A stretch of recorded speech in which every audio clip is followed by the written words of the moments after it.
안녕하세요, 여러분. 드디어 제 영어 성적을 공개해야 될 날이 왔습니다. 제가 영주권 시험으로 IELTS 말고 셀핍을 준비를 했는데요. 첫 번째 시험만에 7, 6, 7, 8이 나왔습니다. 연습했던 것보다는 좀 더 잘 나온 것 같아가지고 특히 스피킹이 8이 나와서 깜짝 놀랐는데 이제 여기 캐나다에서 영주권 신청할 때 억셉하는 시험이 두 가지 종류가 있어요. 셀핍과 IELTS가 있는데 저는 이 두 개의 시험 중에 셀핍을 먼저 선택을 한 이유가 셀핍이 캐나다에서 만든 시험이다 보니까 거기에 나오는 리딩이라던가 뭐 스피킹도 그렇고 캐나다에 관련된 문화도 있고 살고 있다면 들어봤을 만한 주들 이름 있잖아요. 프로빈스들 뭐 알버타, 밴쿠버, 토론토 이런 지역들, 에드먼턴 이런 이름들이 심심치 않게 보이게 되거든요. 그것 때문에 좀 더 익숙할 수가 있고 IELTS는 영국식 발음, 호주 발음도 많이 나오다 보니까 힘들 수가 있는데 셀핍은 캐나다 사람들이 많이 얘기하는 말투로 나오다 보니까 조금 더 수월하기 때문에 듣기에는 더 나을 수도 있다고 했었거든요. 그리고 무엇보다도 이제 제가 영주권을 준비하고 더 오래 살 생각을 하고 있으니까 이왕 어차피 준비하는 거 영어 시험이지만 뭔가 더 재미있게 그리고 실용적으로 나중에라도 저에게 뭐 자양분이 될 수 있을 만한 셀핍이 훨씬 더 좋지 않을까 해서 셀핍 시험을 보게 되었습니다. IELTS는 자료가 너무 방대하게 많아요. 근데 셀핍은 그 정도까지는 안 미치거든요. 근데 제가 그때 목표는 이 영어 시험 때문에 시간을 많이 잡아먹고 싶지 않다. 오래 끌고 싶지 않다. 시험은 시험일 뿐 빨리 끝내야 된다 라는 생각이 있었어요. 그래서 가이드라인이 이씨 공부를 해야겠다 라는 생각 때문에 검색을 통해서 에리카 선생님을 찾게 되었고 그 에리카 선생님은 여기서 오래 20년 넘게 사셨다 보니까 캐나다 회사 생활도 하셨고 포멀하게는 어떻게 대화를 해야 되는지 룸메이트나 친구들한테는 인포멀하게는 어떻게 얘기를 해야 되는지 그런 배경 지식들이 너무 많다 보니까 게다가 한국인이에요. 그래서 그런 내용들을 한국어로 충분히 설명을 해줄 수가 있으니까 여기 네이티브 튜터보다는 시험 준비에 있어서는 좋다라는 판단을 했거든요. 그래서 그 선생님과 저는 거의 한 달 반 동안 총 8회 수업을 줌으로 수업을 많이 했고 구글 드라이브 다큐멘트 안에서 선생님만의 취시트가 있는데 그거를 저한테 공유를 해주시고 그거를 토대로 제가 공부를 했었습니다. 근데 가장 중요한 매테리얼은 뭐였냐면 셀핍 홈페이지에 가면은 지금까지의 그 시험들의 모의고사들이 세트 살 수 있는 게 있어요. 그래서 저는 선생님을 컨택하기 전에 그거를 이미 구매를 했었거든요.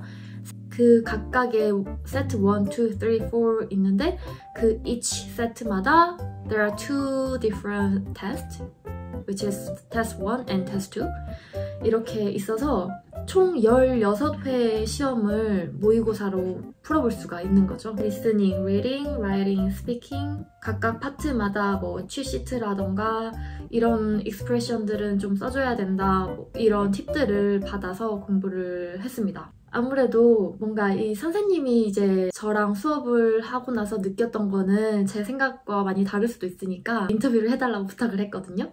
한번 봐보시죠. 안녕하세요. 안녕하세요.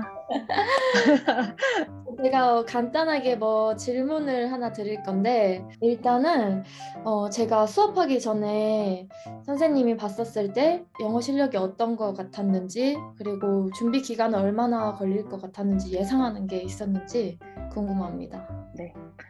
루시 학생 같은 경우에는 워낙 영어에 대한 그런 두려움이랄까 그런 게 좀 적고 영어를 좋아하는 학생이었는데 아무래도 그런 말할 때 하는 영어랑 영어 시험을 볼 때 쓴 영어랑은 조금 다르기 때문에 그냥 그런 시험 유형을 소개해주고 점수를 잘 딸 수 있도록 말하는 것만 도와주면 되겠다고 생각을 해서 사실 제 수업 그 기간이 2달짜리 코스도 있고 1달짜리 코스도 있는데 2달까지 필요 없다고 생각을 해서 루시 학생한테 1달만 하면 될 것 같다고 추천을 해서 저희가 딱 1달 정도 준비 기간을 두고 공부를 했던 것 같아요.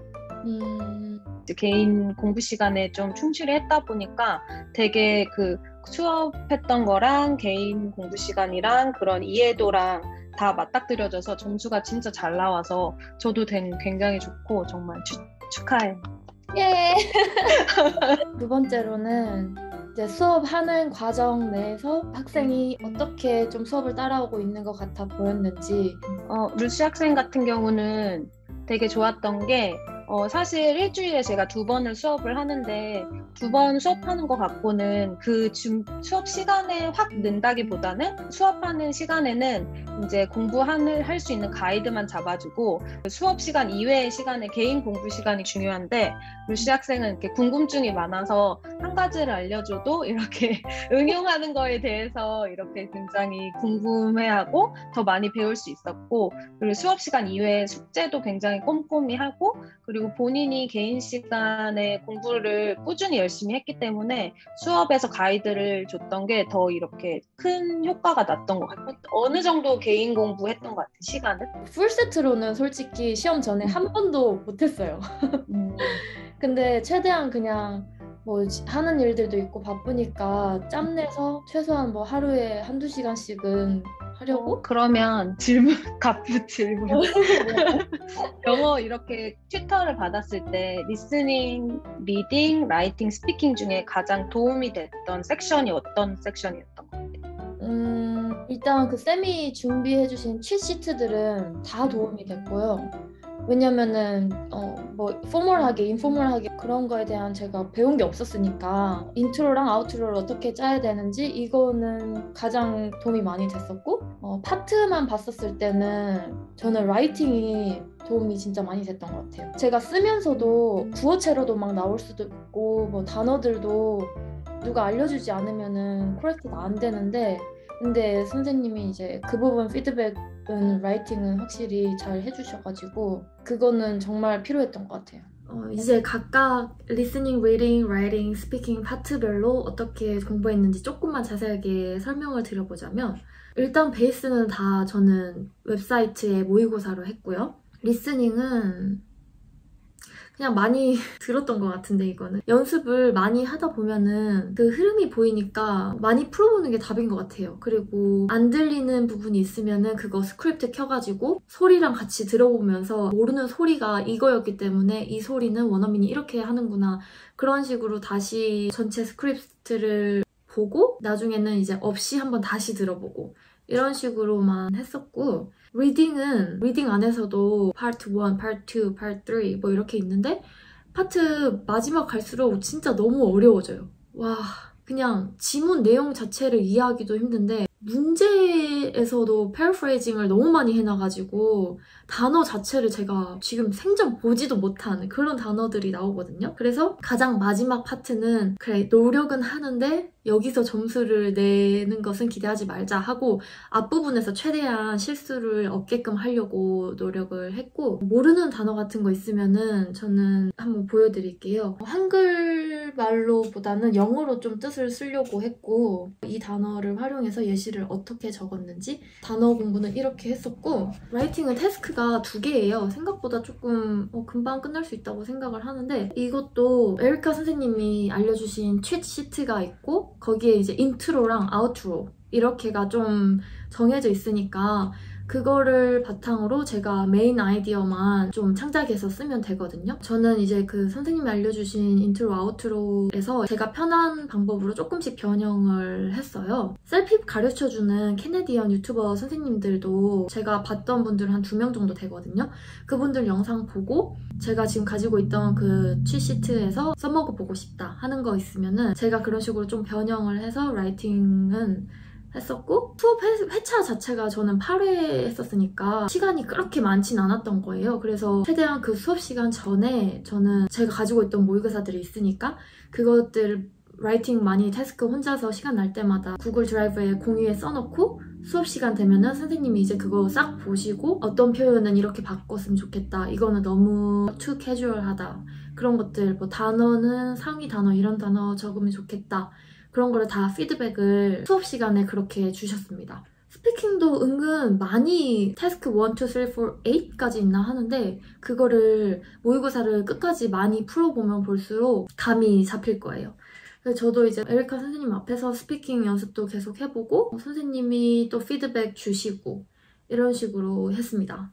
근데 저는 이제 시험 한 2주 전에 알고 있지만 Nevertheless 그 드라마에 빠져가지고 송강에 빠져가지고 헤어나오질 못했어요. 막 핸드폰 배경화면에 송강 해놓고 그리고 시험 일주일 전에 친구 생일이 2번이나 있었거든요. 그래서 그 밤에 저녁에 막 친구 생일 파티 가고 뭐 술 먹고 거기 가려고 그 전날에 진짜 막 새벽까지 좀 더 공부 열심히 하고 죄책감 안 느끼려고 그런 식으로 좀 공부하고 시험 하루 전날에는 제가 지금까지 다 각 파트별로 어떤 말을 내뱉고 싶고 어떤 단어를 쓰고 싶은지 그런 거에 대한 제가 총 정리를 했어요. 그래서 시험 당일날은 그냥 그 아이패드 하나만 가지고 가서 그 제가 정리한 파일 뭐 3, 4페이지? 이 정도만 그냥 한번 쑥쑥쑥 보고 시험을 봤거든요. 시험장 갔는데 코로나라서 그런가 사람들은 뭐 저 포함해서 10명도 안 했어요. 배정받은 자리에 앉아가지고 시험을 봤었고 근데 제가 진짜 화났던 게 리딩에서 전단지 문제들이 있는데 그거를 풀었는데도 그 다음 넥스트를 눌렀으면 다음 걸로 넘어가야 되는데 다른 플라이어이 나오면서 그 유형의 문제를 또 풀어야 됐었어요. 그래서 막 손들어가지고 나 이거 풀었는데 이 똑같은 유형이 또 나왔다 하니까 아 자기들은 그런 시스템 모른다. 그러니까 그냥 풀어라. 그러면 저는 그때부터 이미 시간은 막 띡똑띡똑 가고 있고 심장이 두근두근거리고 이미 집중력이 약간 흐려지고 그런 순간이 있었어요. 물병도 못 들고 가게 하는데 플라스틱 네임 이런 거 영어로 적혀있는 거 있잖아요. 그거 다 떼고 클리어하게 물만 있는 그 병만 딱 가져갈 수 있게끔 허락을 해주더라고요. 시험장은 분위기도 뭐 조용하고 중간에 이제 라이팅 쓰다가 시간이 남으면은 화장실을 갈 수 있었어서 저도 화장실을 한번 갔다 왔었고 제가 모의고사 지금까지 본 것들을 이런 식으로 적어놨었는데 뭐 라이팅, 스피킹은 점수가 안 나오고 모르지만 5, 6, 7 잘 나오면 7 이렇게 받았었는데 막상 시험장 가서 하니까 저는 실전파였나? 가니까 점수가 더 잘 나와가지고 깜짝 놀랐습니다. 그날 아침에 컨디션도 하필 좋았어요. 햇볕도 쨍쨍하고 막 날아다닐 것 같고 기분이 좋더라고요. 아무튼 저는 IELTS는 너무 막 시험 막 이렇다고 들었어가지고 캐나다에 좀 오래 살 생각이시라면은 저는 적극 셀핍 시험을 추천을 하는 입장입니다. 시험 비용도 거의 텍스 포함해서 거의 300불 가까이 되거든요. 그래서 저는 진짜 이 돈 가지고 맛있는 거나 사 먹고 싶다 이랬었기 때문에 한 번만에 시험 통과해서 기분은 너무 좋습니다. 아 그리고 점수가 NOC 직군마다 기준이 달라요. 저는 지금 LMI에 일하고 있는 게 캐나다에서 NOC 직군 B에 속하는 Food Service Supervisor이기 때문에 하지만 B 직군이 아니고 더 높은 직군이라면은 CLB 7 점수까지도 필요하니까 그거는 CIC 홈페이지에서 본인이 잘 확인을 하시면 될 것 같습니다. 그리고 이건 점수는 잘 받으면 잘 받을수록 좋아요. 가산점이 붙기 때문에. 궁금하신 거 있으시거나 에리카 선생님 통해서 공부를 하고 싶으시다면 제가 연락처를 알려드리겠습니다. 루시 고생했다. 그대의 눈동자에 Cheers!